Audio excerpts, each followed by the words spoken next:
Saudara yang dikasihi Tuhan, berapa orang kita ada di tempat ini, bahkan juga semua rekan-rekan yang menyaksikan melalui live kami pada sore hari ini, ataupun yang nanti menyaksikan selesai live ini, selesai ibadah ini.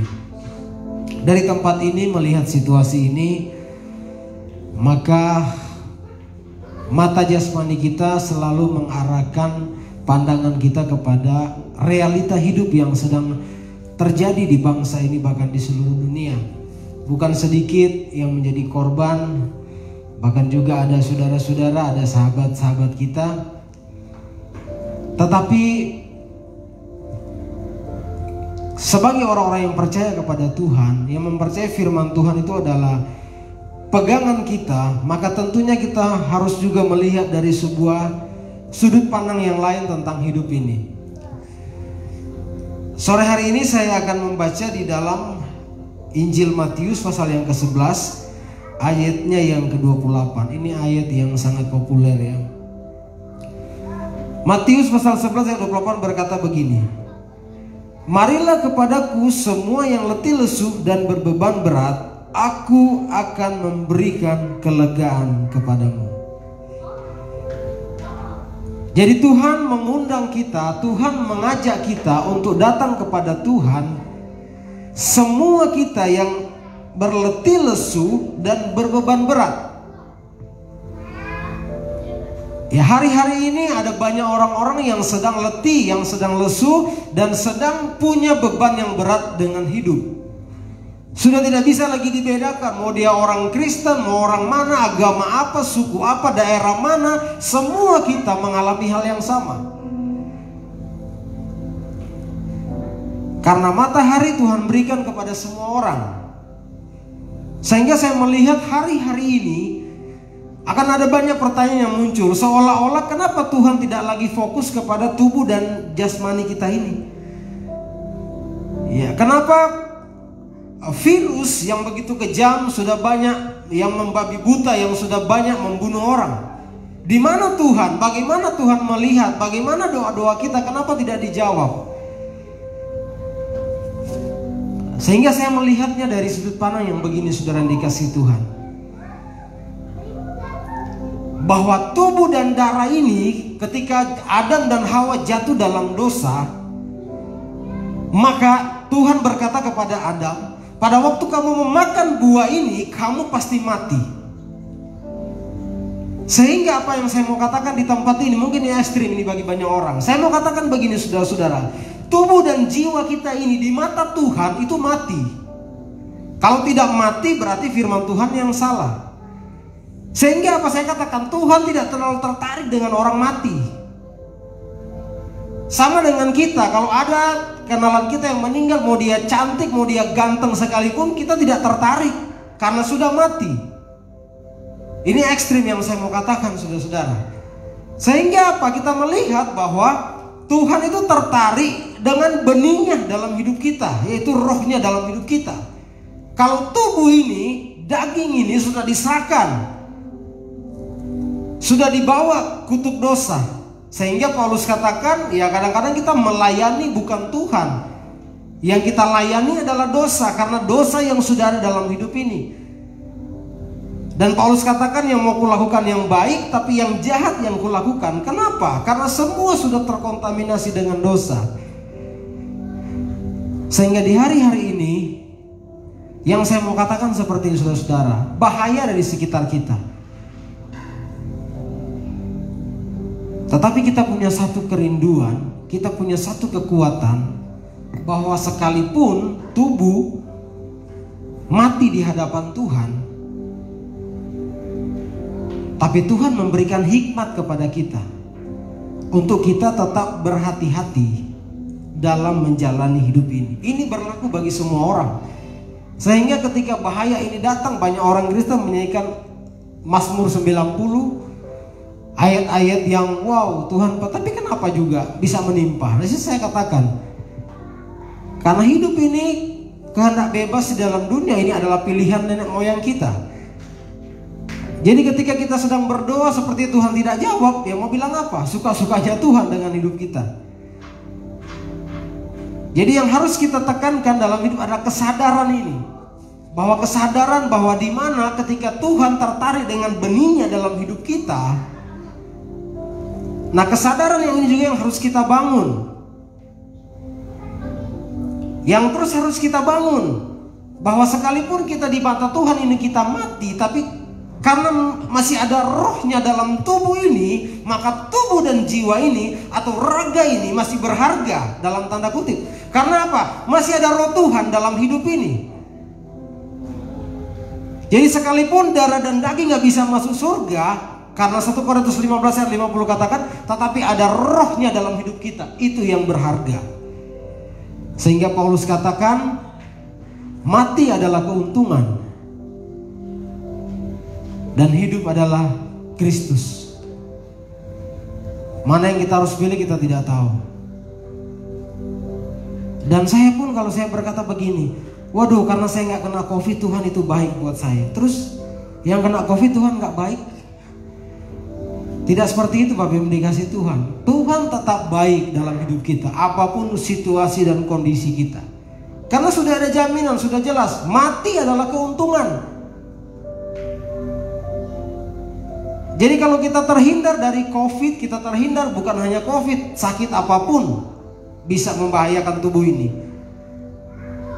Jadi kalau saya selamat, saya nggak, oh Tuhan itu baik, nggak bisa saya berkata begitu. Saya mendiskriminasi orang-orang yang kena COVID atau yang sakit, enggak. Tuhan tetap baik bagi mereka, bagi saya dan bagi semua orang. Tuhan tetap baik. Karena kebaikan Tuhan, karena Dia melihat ada benihnya dalam hidup kita, ada rohnya yang berharga dalam hidup kita. Itu yang berharga di mata Tuhan. Sehingga kalau kita punya kesadaran bahwa kenapa Tuhan masih mengasihi saya, kenapa Tuhan tetap mencintai saya, ketika saya sadar bukan performan saya, bukan kebaikan saya, bukan upaya diri saya, tapi Tuhan sayang mengasihi saya karena Dia masih menitipkan rohnya, benihnya dalam tubuh ini. Sehingga hidup yang kita jalani bukan hidup yang berfoya-foya. Hidup yang kita jalani bukan hidup yang sembarangan.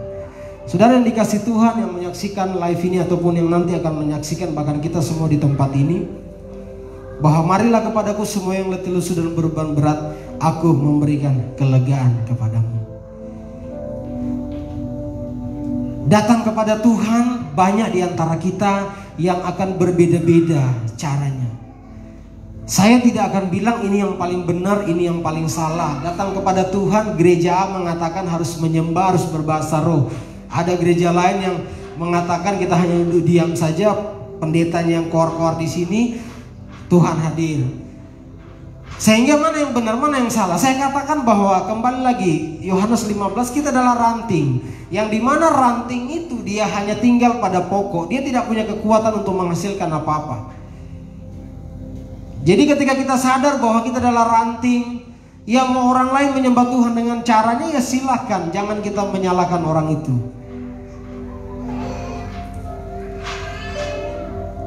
Karena dalam Mazmur pasal 133 di sana juga jelas dikatakan bahwa kalau kita bersatu, kita rukun, maka berkat diperintahkan. Timbul pertanyaan, bagaimana bisa menyatukan, bagaimana bisa merukunkan? Ya, satu suku dengan satu suku yang lain itu nggak bisa rukun. Bahkan rumah tangga aja, kadang saya dengan istri saya nggak bisa cocok. Sehingga saya sadar, bagaimana bisa saya bisa menyatukan perbedaan karakter yang suami istri, laki dan perempuan, dari latar belakang pendidikan yang berbeda. Nggak bisa mau menyamakan.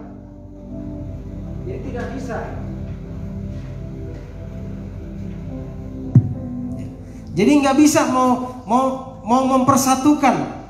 Jadi saya bilang bahwa yang harus dipersatukan sehingga berkat Tuhan itu turun adalah kesadaran kita tentang rohnya dalam hidup kita. Darah dan daging nggak bisa bersatu. Antara satu orang dengan orang yang itu susah. Jadi di hari-hari ini meskipun juga ada bahaya, dampak dari COVID ini sangat-sangat luas dan waduh luar biasa. Tetapi kita juga harus melihat peluang di balik badai itu selalu ada berkat, selalu ada peluang. Sehingga apa? Di depan kita ya sudah, realita seperti itu. Iblis berbicara tentang fakta, Tuhan berbicara tentang janji. Tapi dampak dari memakan buah pengetahuan yang baik dan jahat, itulah yang meracuni cara berpikir kita hari-hari ini.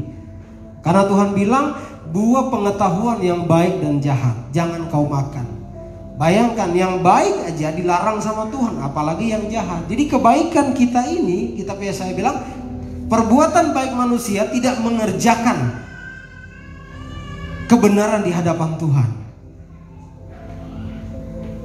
Jadi kesadaran ini yang paling penting dalam hidup kita. Kalau memang ternyata saya tidak bisa berbuat yang menyenangkan Tuhan, apa yang harus saya lakukan? Bukan berarti kita diam. Saya katakan apa yang ada depan kita itu yang kita kerjakan. Yang tidak mampu kita kerjakan, ya sudah, ada orang lain yang akan mampu mengerjakan itu. Ya saudara dikasih Tuhan, teman-teman semua yang menyaksikan live ini, kita nggak tahu ya, gereja menjadi tempat yang paling sepi. Ini ruangan biasa hari Minggu ramai, sekarang sepinya luar biasa. Haleluya. Tapi itulah situasi, itulah kondisi. Firman Tuhan katakan mengucap syukurlah dalam segala hal. Haleluya. Jadi kita mengucap syukur dalam segala hal. Kenapa? Kalau kita datang kepada Tuhan. Ayat 29 katakan, pikul aku yang kupasang dan belajarlah kepadaku, karena aku lemah lembut dan rendah hati, dan jiwamu akan mendapat ketenangan. Ayat yang berikutnya saudara-saudara di dalam Mazmur 116. Ayatnya yang ke-7. Demikian firman Tuhan. Kembalilah tenang hai jiwaku, sebab Tuhan telah berbuat baik kepadaku. Nggak ada ayat berkata kembalilah tenang hai rohku, nggak bisa. Karena roh itu yang menenangkan kita. Jiwa dan raga ini yang sering gundah gulana dengan hidup ini. Jiwa ini yang sering galau dengan persoalan hidup. Jiwa ini yang sering kecewa kalau kita disakiti. Dan jiwa ini juga yang sering bersuka cita kalau melihat ada orang lain tersakiti. Ini jiwa yang ngaco. Tapi firman Tuhan bilang, kembalilah tenang hai jiwaku. Jadi saudara yang ada di rumah, yang ada di jalan dimanapun, kalau hari-hari ini hidup kita sedang gundah gulana, katakan di dalam nama Yesus, kembali tenang jiwaku, hai, kembali tenang. Karena ketika kita punya ketenangan, maka kita bisa berinovasi dalam hidup ini. Kalau kita sedang dalam tekanan, maka kita bisa menyakiti hati orang lain.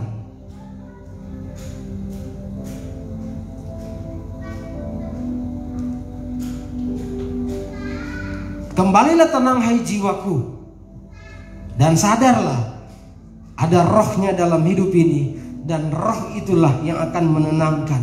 Roh itulah yang akan membangkitkan iman ketika kita terpuruk. Roh itulah yang akan memanifestasikan perkara-perkara ajaib. Ya, daging melahirkan daging, roh melahirkan roh. Jadi iman dalam dimensi roh hanya bisa dihasilkan dengan roh dalam hidup kita. Daging gak bisa menghasilkan iman. Daging ini hanya mengantar. Dia hanya mengantar pesan Tuhan itu hanya sampai mungkin di pintu gerbang roh itu. Dia gak bisa menyatu.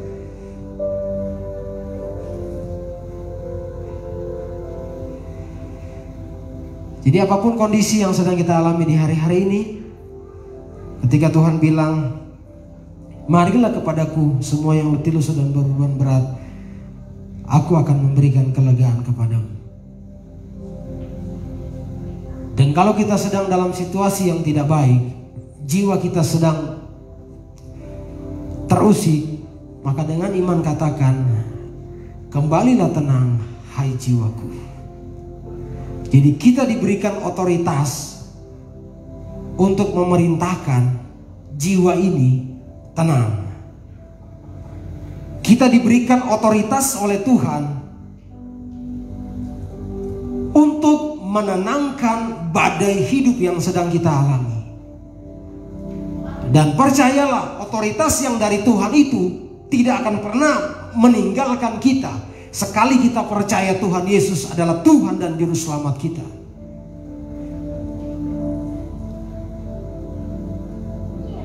Dan percayalah bahwa otoritas itu yang akan memampukan meskipun kita dalam situasi sulit. Tetapi harus dengan iman. Katakan, kembalilah tenang hai jiwaku, dan Tuhan akan berbuat kebaikan untuk kita. Jangan pernah takut. Saya katakan, virus ada di mana-mana, bahaya ada di mana-mana. Jangan terfokus kepada bahaya itu, tapi fokuslah kepada pemelihara hidup ini. Fokuslah kepada pemberi hidup ini. Fokuslah kepada penuntun hidup ini, dan fokuslah kepada penyelamat hidup ini. Sehingga hidup yang kita jalani akan merasa berharga. Karena kita berjalan bersama dengan Tuhan. Bukan kata orang, tapi kita yang mengalami sendiri. Berjalan bersama dengan Tuhan. Banyak orang berpikir ketika saya berdoa, saya berpuasa, saya berupaya dengan dia, silakan, saya tidak bilang itu salah. Tetapi yang paling penting kesadaran kita, pola pikir kita yang harus dirubah. Bahwa saya sadar saya berharga di mata Tuhan. Saya sadar saya diberkati Tuhan. Saya sadar saya dipelihara Tuhan. Saya sadar saya diluputkan oleh Tuhan sekalipun dalam lembah kekelaman. Tapi Tuhan yang menolong kita. Kesadaran yang paling penting, karena itu yang menimbulkan manifestasi iman, dan iman. Sehingga hidup yang kita jalani hari ini akan membawa kita pada mujizat, dan hari yang lain akan membawa terus kepada mujizat demi mujizat. Karena itulah janji Tuhan dalam hidup kita. Sehingga apa? Saya mau katakan, jangan pernah takut dengan apapun yang terjadi pada tubuh dan jiwa ini. Karena kita tidak punya kekuatan untuk apa? Meluputkan hidup ini dari setiap bahaya. Tapi ingatlah, sadarilah, kalau ada roh Tuhan, ada benih ilahi dalam hidup kita, maka ada masalah, ada tantangan yang berupaya mencegah setiap tantangan, meluputkan kita setiap masalah. Bukan kita, tapi ada roh Tuhan, ada benih ilahi yang ada berkuasa dalam hidup kita. Sehingga apa? Firman Tuhan katakan, adapun hidupku ini bukannya aku lagi, tapi Kristus yang ada dalam aku. Galatia 2:20. Dan kalau itu termanifestasi dalam kehidupan kita, saya katakan tidak usah takut, karena itu janji Tuhan. Nggak usah khawatir berlebihan, karena itu janji Tuhan. Sehingga dalam situasi dan kondisi apapun, kita akan tetap terbang bagaikan Raja Wali, karena kita punya kesadaran yang kuat tentang hidup ini. Haleluya. Kalau saya sadar hidupku bukannya aku lagi, tapi Kristus yang ada dalam aku. Untuk apa saya takut berlebihan? Untuk apa saya khawatir dengan masa depan saya? Untuk apa saya khawatir? Saya jalani hidup ini bersama dengan Tuhan, bukan karena upaya. Karena apa? Saudara-saudara, kita layak diberkati oleh Tuhan. Sekali lagi katakan, kita layak diberkati oleh Tuhan sekalipun kita tidak berjeri lelah. Dan itulah kasih karunia.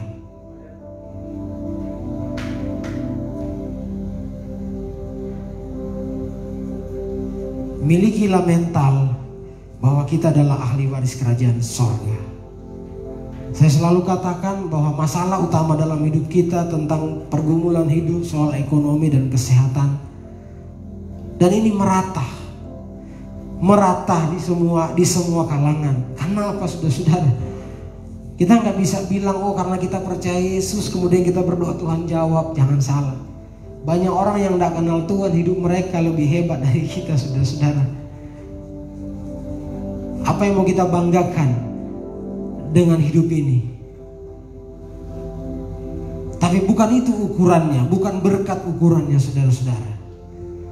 Tapi bagaimana hidup ini bisa terus menjadi berkat bagi orang-orang di sekitar kita. Hasilkanlah buah sesuai dengan pertobatan. Kalau kita menghasilkan buah, ingat, kita jangan bangga. Karena apa? Yang menikmati buah itu bukan kita. Ada pohon yang berbuah, hasilnya dimakan oleh pohon itu, nggak ada. Yang namanya buah itu dimakan oleh pohon mangga. Jauh mau diambil, udah matang dilempar. Bayangkan. Jadi kita menghasilkan buah, apa yang dibanggakan kalau kita berbuat baik? Nggak ada. Karena itu bukan untuk kita, tapi itu untuk orang lain. Tapi itu kesukaan Bapa di surga. Haleluya. Itu kesukaan Bapa di surga. Kalau kita sudah setia pada perkara kecil, percayalah, Tuhan akan percayakan hal-hal yang lebih besar dari yang kita pikirkan. Selama kita di dunia ini, maksimalkanlah setiap potensi yang ada dalam hidup kita. Tapi ingat, saat datang kepada Tuhan, dan kita harus mengatakan, jiwaku hai tenanglah hai jiwaku. Nggak usah takut, saudara-saudara. Kenapa kita nggak usah takut? Karena yang ada dalam hidup kita lebih besar dari apapun yang semua yang ada dalam dunia ini. Puji Tuhan. Tuhan memberkati kita semua. Haleluya. Haleluya. Haleluya. Puji Tuhan. Puji Tuhan. Haleluya. Puji Tuhan. Makasih Tuhan. Ya Tuhan, tiap jam ku memerlukanmu. Engkaulah yang memberi sejahtera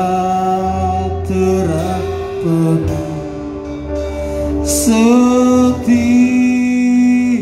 jam, ya Tuhan. Di Kau ku perlukan, ku datang juru selamat, berkatilah.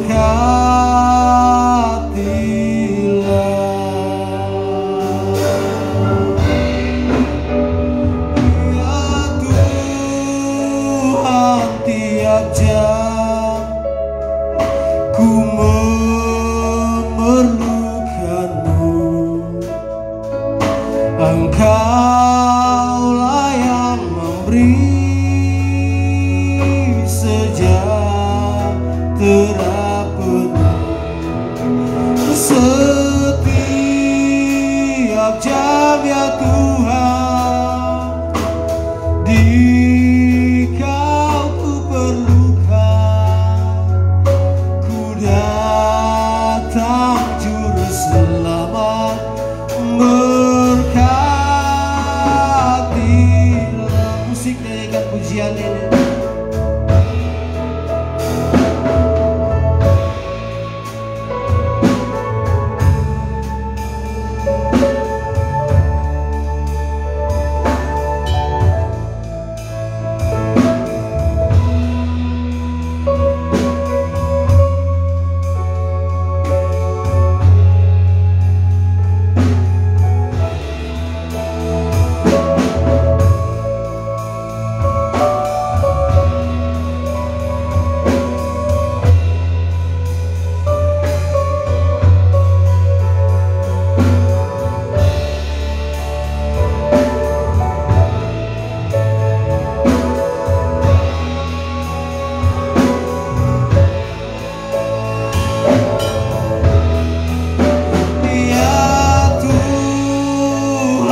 Terima kasih Tuhan untuk sore ini, ibadah online ini Tuhan, walaupun ini sederhana, tetapi biarlah pelayanan kami ini bisa memberkati, menjawab kebutuhan teman-teman kami yang ada di rumah. Terima kasih Tuhan, Engkau memberkati semua kami yang sudah ambil bagian dalam pelayanan ini, tim musik yang tetap solid. Di tengah situasi ini Tuhan juga memberkati mereka, usaha, pekerjaan, rencana, cita-cita, keluarga dalam nama Yesus. Pengurapan Tuhan terus nyata dalam hidup mereka. Hamba berdoa buat seluruh jemaat-jemaat ataupun teman-teman yang menyaksikan melalui online ini, Tuhan juga memberkati mereka. Tuhan yang sama yang kami sembah, Tuhan yang sama juga yang sanggup memulihkan. Rekan-rekan yang dalam keadaan sakit juga Tuhan memberkati. Dalam nama Yesus, Tuhan sudah memberikan otoritas bagi kami semua. Kami bisa memerintahkan segala sakit penyakit apapun itu Tuhan. Sehingga dengan iman kami percaya kami disembuhkan dalam nama Yesus. Teman-teman dalam pemulihan juga Tuhan memberkati.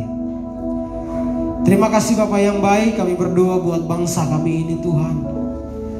Berbelas kasihanlah bagi bangsa kami, pemimpin-pemimpin kami, presiden, wakil presiden, menteri-menteri, baik yang ada di eksekutif Tuhan, legislatif, yudikatif. Tuhan memberkati. Apalagi di hari-hari ini Tuhan, para pemerintah ataupun dari jajaran TNI, Polri, Satpol PP, perhubungan, semua instansi yang terkait Tuhan. Tuhan juga memberkati mereka. Para medis, dokter, perawat, bidan yang ada di rumah sakit yang berjuang, Tuhan beri kekuatan ekstra bagi mereka Tuhan. Terima kasih Bapak yang baik. Keluarga kami dimanapun berada, perlindungan Tuhan bagi kami semua. Dan terima kasih Tuhan. Dan kalau sebentar kami akan mengakhiri seluruh ibadah ini. Dari tempat ini hamba berdoa, saudara-saudara yang ada di tempat ini, bahkan yang ada di rumah, di dalam nama Bapa, Putra dan Roh Kudus, dalam nama Tuhan Yesus Kristus, terimalah dan bawalah berkat dari Allah Bapa, cinta kasih sayang dari anaknya yang tunggal, persekutuan penghiburan yang dikerjakan Allah Roh Kudus akan terus bersama-sama dengan kita hari ini, besok, sampai Maranatha. Tuhan Yesus datang kali yang kedua. Kita mengakhiri seluruh rangkaian ibadah ini dalam nama Tuhan Yesus Kristus, Tuhan dan Juru Selamat kami. Haleluya, haleluya. Sama-sama kita katakan amin.